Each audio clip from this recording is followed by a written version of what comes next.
चुनावको प्रचार प्रसार त धेरै छ दाइ, साथै योपालि भोट चाहिँ केमा हाल्ने? ए भोट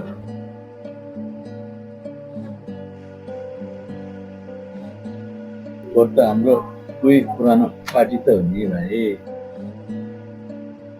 आखिर चुनाव पछि जाने त विदेशै हो, यहाँ गरिखान सक्ने पनि होइन। जे होस् विदेश जानलाई भयो नि काम लाग्ने भयो। ल भाइ म चाहिँ लागेँ, अब भोट चाहिँ नोटैमा होइन र। ए हुन्छ भाइ। ओए हेर त त्यहाँ को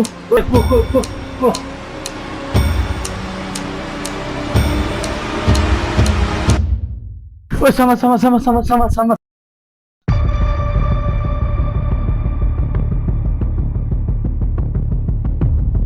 समा समा समा छिटो छिटो छिटो कुद्नु छिटो कुद्नु।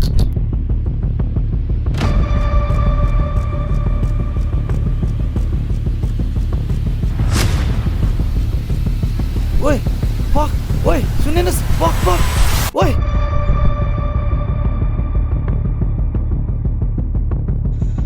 समा समा समा ओए ओए रुक भने सुन्नुहोस्, ओए रुक समा। ल सक्दैन यिनीहरूलाई आज राख्दै। ल ल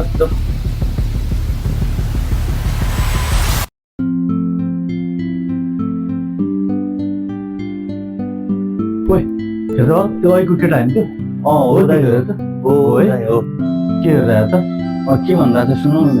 सुन्दै जान्छ बिस्तारै यता धन्न हामी यो संसारमा छैनौँ साथी, अस्तिको आन्दोलनमा मरेर ठिकै भयो।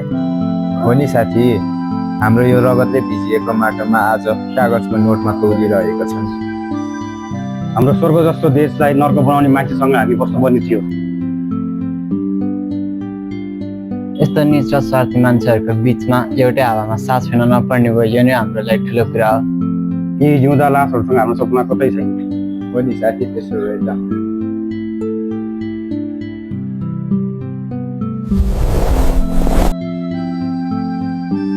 हेर त यो भाइहरू मरेर पनि शहीद भएर अझ पनि देशको लागि के हुन्छ कि भन्ने आश गरेर हिँडिरहेको रहेछ। हामी भने यही पार्टी भनेको छ, पैसाको पछि लागेर बेकार छ भाइ हामी जस्तालाई। हो दाइ, योपालि हाम्रोलाई होइन राम्रोलाई भोट हालौँ।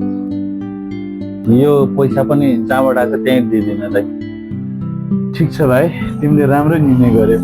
हो दाइ, अरूले त के गर्छ थाहा छैन, योपालि चाहिँ हामीले शहीदको रगतलाई खेर सुन्नु। हो भाइ, तिमीले पनि ठिक भन्यौ। म पनि यो पैसा बरु जहाँबाट आएको त्यहीँ फालिदिन्छु।